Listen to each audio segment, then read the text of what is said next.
नमस्ते।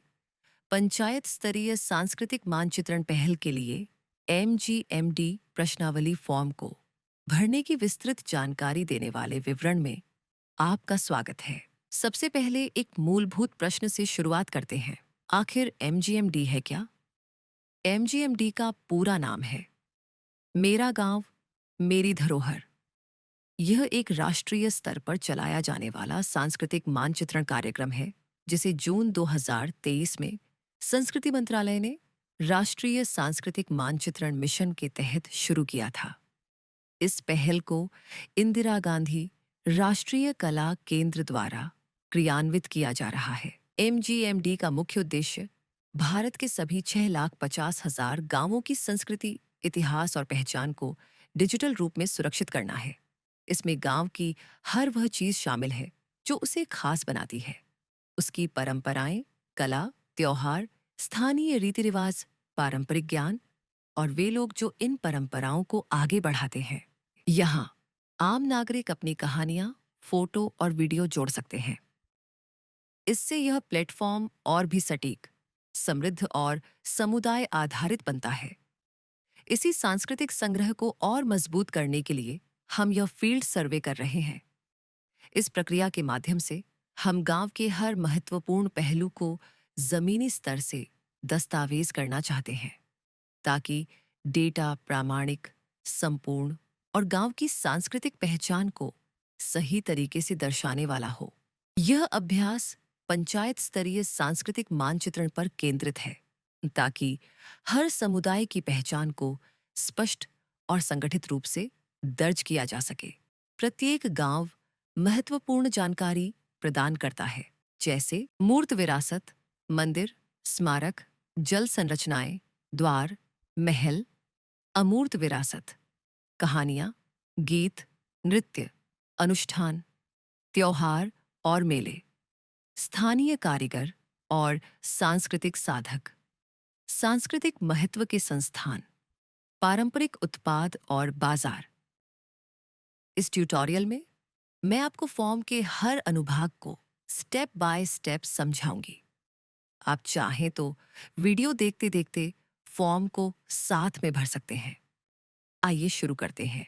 फॉर्म कैसे खोलें? सबसे पहले www.mgmd.gov.in वेबसाइट पर जाएं और ग्राम सभा विकल्प पर क्लिक करें। इसके बाद ग्राम सभा यूजर क्रेडेंशियल्स का उपयोग करके लॉगिन करें। जैसे ही आप लॉगिन करेंगे, MGMD प्रश्नावली आपकी स्क्रीन पर खुल जाएगी। यह फॉर्म आप मोबाइल या लैपटॉप दोनों में आसानी से भर सकते हैं। लॉगिन होने के बाद फॉर्म खुल जाएगा और अब हम इसे उसी क्रम में भरेंगे जैसा यह स्क्रीन पर दिखाई दे रहा है। मैं आपको हर फील्ड को समझाते हुए आगे बढ़ूंगी। तो चलिए शुरुआत करते हैं।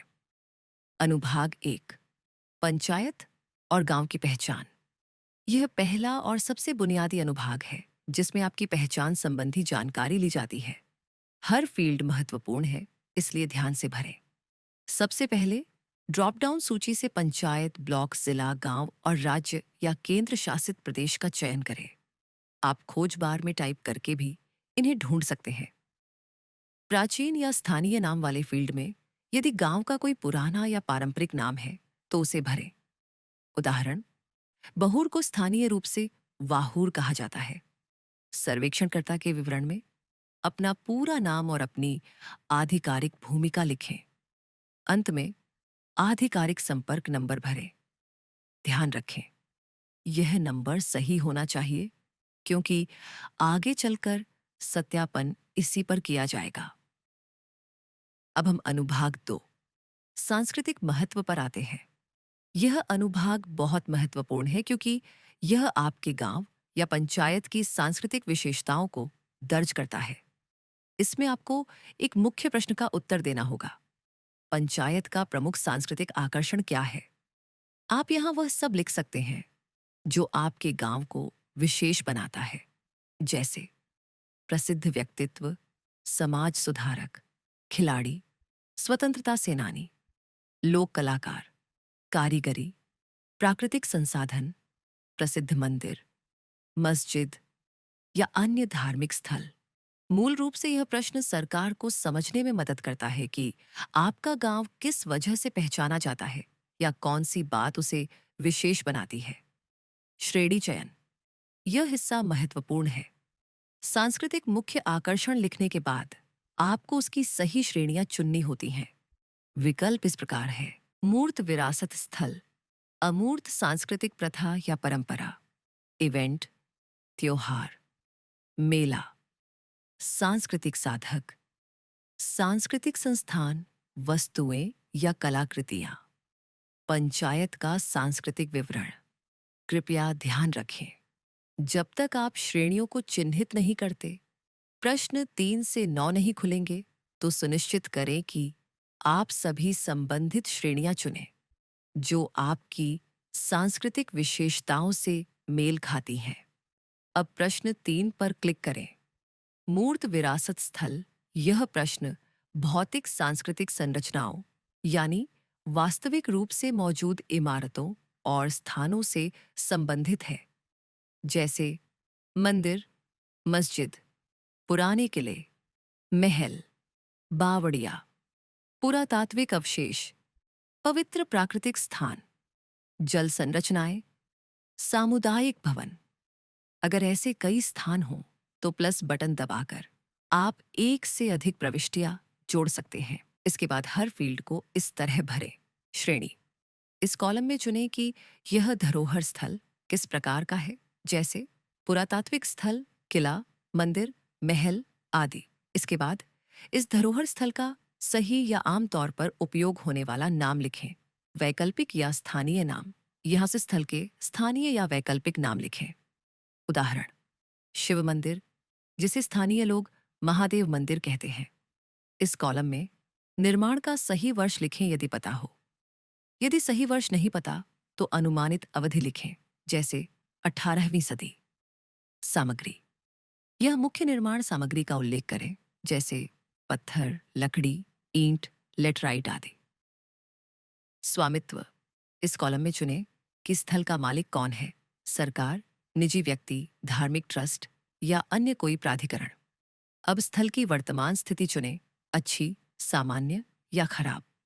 वर्तमान उपयोग, यहां लिखें कि वर्तमान में स्थल किस काम के लिए उपयोग में है। पारंपरिक पूजा, निवास, पर्यटन, भंडारण या कोई अन्य उपयोग। इसमें चुनें कि स्थल किन जोखिमों का सामना कर रहा है। अवैध कब्जा, जंगली पौधे, प्रदूषण, बाढ़ या संरचनात्मक क्षति। इस कॉलम में हाँ या ना चुनें। क्या आम जनता को स्थल पर जाने की अनुमति है या नहीं। अंत में फोटो अपलोड करें। कम से कम 2 फोटो डालना अनिवार्य है। एक सामने का दृश्य, एक परिवेश दृश्य और यदि संभव हो तो एक डिटेल शॉट। सिस्टम अपने आप टाइम स्टैम्प और जीपीएस स्थान रिकॉर्ड करेगा। प्रश्न 3 पूरा करने के बाद प्रश्न 4 पर क्लिक करें। अब हम प्रश्न 4 पर आगे बढ़ते हैं। अमूर्त सांस्कृतिक प्रथा या परंपरा और जीवित विरासत। यह प्रश्न समुदाय की जीवित परंपराओं और सांस्कृतिक प्रथाओं को दर्ज करता है, जैसे गीत, नृत्य और संगीत, लोक कथाएं और मिथक, विवाह, फसल या जन्म से जुड़े अनुष्ठान, कला प्रदर्शन, हस्तकला, त्योहार, पारंपरिक भोजन से जुड़ी प्रथाएं। यदि ऐसी कई प्रथाएं मौजूद हैं तो प्लस बटन दबाकर अतिरिक्त प्रविष्टियां जोड़ें। हर फील्ड इस प्रकार भरें। श्रेणी, यहां आपको यह चुनना है कि यह प्रथा किस प्रकार की है, जैसे गीत, नृत्य, अनुष्ठान आदि। यहां प्रथा का स्थानीय नाम लिखें और यदि अंग्रेजी नाम उपलब्ध हो तो उसे भी लिखें। भाषा, यहां उस भाषा या बोली का उल्लेख करें जिसमें यह परंपरा निभाई जाती है। परंपरा या विरासत तत्व का विवरण, यहां आपको कम से कम 200 अक्षरों में प्रथा का पूरा विवरण देना है। ये कैसे होती है, कौन करता है, इसका महत्व क्या है। इस कॉलम में उल्लेख करें कि यह प्रथा कितनी बार होती है, जैसे महीने में 2 बार, साल में 1 बार, फसल के मौसम में आदि।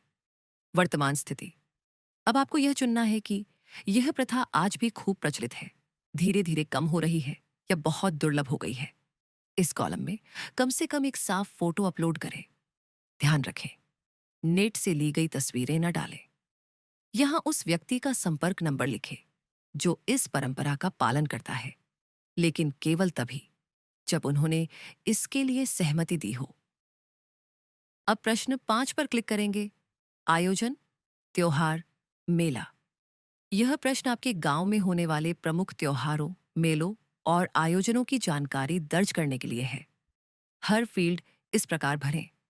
यहाँ त्योहार, मेला या आयोजन का नाम लिखें, जैसे ग्राम देवता का मेला, फसल उत्सव, वार्षिक मंदिर उत्सव आदि। विवरण, इस फील्ड में आपको पूरा विवरण देना है। यह आयोजन कैसे होता है, क्यों मनाया जाता है, कौन कौन हिस्सा लेते हैं, इसकी क्या खासियत है। इस फील्ड में बताएं कि यह त्योहार या मेला कब मनाया जाता है। इसमें लिखें कि इस आयोजन के दौरान कौन कौन सी पारंपरिक कलाएं या प्रस्तुतियां होती हैं, जैसे लोक नृत्य, लोकगीत, ड्रम बजाना, नाटक, भजन संध्या आदि। अनुमानित उपस्थिति, यहाँ अनुमानित संख्या बताएं कि इस आयोजन में लगभग कितने लोग आते हैं। यहाँ बताएं कि क्या इस आयोजन में दूसरे गांवों या बाहरी क्षेत्रों से लोग आते हैं। उत्पन्न राजस्व, इसमें लिखें कि इस आयोजन से कोई आर्थिक लाभ होता है या नहीं, जैसे दुकानें लगना, टिकट, स्थानीय व्यापार बढ़ना आदि। अगर नहीं होता तो शून्य लिख दें। यहाँ कम से कम एक साफ फोटो अपलोड करें त्योहार या मेले की, लोगों की भागीदारी की या किसी भी महत्वपूर्ण गतिविधि की। अब हम प्रश्न 6 की ओर बढ़ते हैं। सांस्कृतिक व्यवसायी या कारीगर। यह प्रश्न उन व्यक्तियों की जानकारी लेने के लिए है जो आपके गांव की सांस्कृतिक परंपराओं, कला और कौशल को आज भी संजो कर रखे हुए हैं, जैसे संगीतकार, चित्रकार, मूर्तिकार, बुनकर, कथावाचक, पारंपरिक उपचारक, लोक कलाकार और कारीगर। हर फील्ड इस प्रकार भरे। नाम, यहाँ कलाकार या कारीगर का पूरा नाम लिखें। इस फील्ड में बताएं कि वह कौन सी कला या परंपरा से जुड़े हैं, जैसे लोक संगीत, पेंटिंग, लकड़ी का काम आदि। यहाँ उनका लिंग चुनें, आयु समूह का चयन करें और उल्लेख करें कि वे सक्रिय हैं या सेवानिवृत्त। इस कॉलम में लिखें कि वह व्यक्ति अपनी कला का अभ्यास कितने वर्षों से कर रहा है। प्रशिक्षण का स्रोत, यहाँ बताएं कि उन्होंने यह कला कहाँ से सीखी, परिवार से, गुरु से, किसी संस्थान से या स्वयं सीखकर। इस कॉलम में उनका संपर्क नंबर लिखें, लेकिन केवल तभी जब उन्होंने अनुमति दी हो। सक्रिय शिष्य, यहाँ लिखें कि वर्तमान में उनके कितने शिष्य या विद्यार्थी इस कला को सीख रहे हैं। राष्ट्रीय या अंतर्राष्ट्रीय स्तर पर मान्यता प्राप्त कारीगर। इस फील्ड में उन पुरस्कारों, सम्मानों या मान्यताओं का उल्लेख करें जो उन्होंने प्राप्त किए हैं। इसमें कलाकार की एक स्पष्ट पोर्ट्रेट फोटो अपलोड करें। साथ ही उनके प्रदर्शन, कला या शिल्प प्रक्रिया को दिखाने वाली कोई नमूना फोटो या वीडियो भी जोड़ सकते हैं। अगला प्रश्न है प्रश्न 7, सांस्कृतिक संस्था। यह प्रश्न गांव के महत्वपूर्ण सांस्कृतिक स्थलों के बारे में है। ऐसे स्थान जहां ज्ञान, कला या सामुदायिक गतिविधियां आयोजित होती हैं। उदाहरण, संग्रहालय, पुस्तकालय, अभिलेखागार, सांस्कृतिक स्कूल, सामुदायिक हॉल, कारीगरी समूह, अखाड़े, सार्वजनिक स्थल या मैदान। ये सभी स्थान संस्कृति को संरक्षित करने और उसे बढ़ावा देने में महत्वपूर्ण भूमिका निभाते हैं। अब मैं आपको हर फील्ड एक एक करके समझाती हूँ। इस कॉलम में सांस्कृतिक संस्थान का प्रकार चुनें, जैसे संग्रहालय, पुस्तकालय, सामुदायिक हॉल, कारीगरी समूह आदि। संस्थान या स्थल का आधिकारिक नाम लिखें। इसके बाद प्रबंधन निकाय। यह बताएं कि इस स्थान का प्रबंधन कौन करता है। सरकार, पंचायत, निजी ट्रस्ट, सामुदायिक समूह या कोई अन्य संस्था। स्थापना वर्ष, यहाँ लिखें कि यह संस्थान या स्थल किस वर्ष स्थापित हुआ था।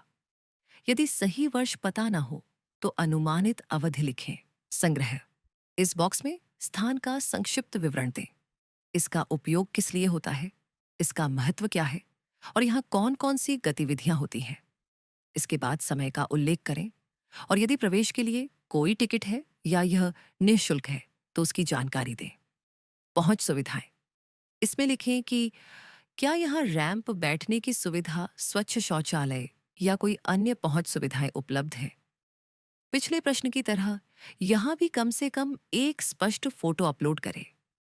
अंत में, यदि कोई ऑनलाइन कैटलॉग, वेबसाइट या डिजिटल लिस्टिंग उपलब्ध है तो उसका लिंक यहाँ जोड़ें। अब प्रश्न 8, सांस्कृतिक वस्तु या पुरावस्तु पर आते हैं। यह प्रश्न उन सांस्कृतिक वस्तुओं के लिए है जिन्हें एक स्थान से दूसरे स्थान पर ले जाया जा सकता है। ये वस्तुएं गांव के इतिहास और परंपरा का प्रतिनिधित्व करती हैं।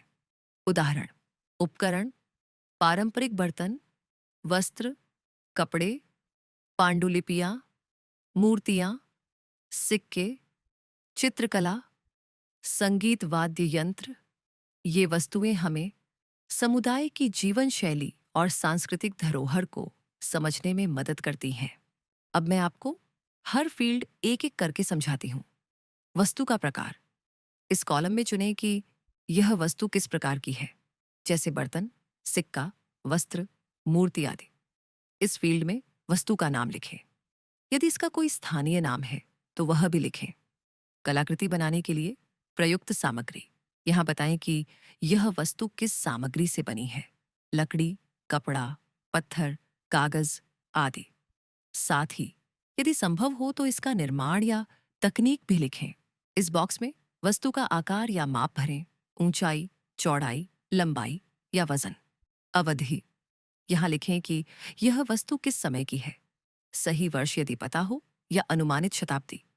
उत्पत्ति या मूल स्वामित्व, यहाँ बताएं कि यह वस्तु कहाँ से आई है, परिवार के संग्रह से, मंदिर से, कारीगर से, खुदाई स्थल से या किसी अन्य स्रोत से। यहाँ वर्तमान मालिक या रखवाले का नाम लिखें, लेकिन केवल तब जब उनकी अनुमति हो। वर्तमान स्थिति, इस कॉलम में वस्तु की स्थिति बताएं, अच्छी, सामान्य या खराब। इसमें कम से कम 3 फोटो अपलोड करें, वस्तु की एक पूरी तस्वीर और उसकी 2 पास से ली गई तस्वीरें। अब हम अंतिम प्रश्न, पंचायत का सांस्कृतिक विवरण पर आते हैं। यह प्रश्न पंचायत के सांस्कृतिक और आर्थिक पहलुओं को बेहतर तरीके से समझने में मदद करता है। आइए हर फील्ड को एक एक करके समझते हैं। पंचायत निवासियों के लिए आजीविका का प्राथमिक स्रोत, यह गांव के मुख्य आय स्रोत लिखें, जैसे कृषि, डेयरी, पोल्ट्री, हस्तकला या कोई अन्य पेशा। सांस्कृतिक उत्पादों की बिक्री के लिए उपलब्ध बाजार विकल्प, अब उन विकल्पों को चुनें जहां स्थानीय उत्पाद बेचे या विपणित किए जाते हैं। उदाहरण: पंचायत की खुदरा दुकानें, आदेश कमीशन, अमेज़न या फ्लिपकार्ट आदि। उच्च आय के लिए बाधाएं, इसमें कारीगरों, शिल्पकारों या गांव वालों के सामने आने वाली शीर्ष 3 चुनौतियां लिखें, जैसे डिजाइन, कच्चे माल की लागत, बाजार तक पहुंच आदि। आवश्यक सहायता, इस भाग में उन प्रकार की मदद बताएं जो समुदाय के लिए उपयोगी हो सकती है, जैसे क्रेडिट, मार्केटिंग, प्रशिक्षण आदि। अंतिम चरण, फॉर्म सबमिट करना। सभी प्रश्न भरने के बाद नीचे स्क्रॉल करें और एक बार अपने उत्तरों की जांच करें। सबसे महत्वपूर्ण कदम, सेव या सबमिट बटन दबाएं। अगर आप सबमिट नहीं करेंगे तो आपका फॉर्म रिकॉर्ड नहीं होगा। एक बार सबमिट करने के बाद आपका उत्तर सत्यापन और अनुमोदन के लिए सुरक्षित हो जाएगा। इस ट्यूटोरियल को देखने के लिए धन्यवाद। हमें उम्मीद है कि यह मार्गदर्शिका आपको एमजीएमडी प्रश्नावली भरने में आसानी प्रदान करेगी। आपकी दी गई जानकारी आपके गांव की संस्कृति, इतिहास और पहचान को आने वाली पीढ़ियों के लिए संरक्षित करने में मदद करेगी। इस मिशन में योगदान देने के लिए आपका धन्यवाद।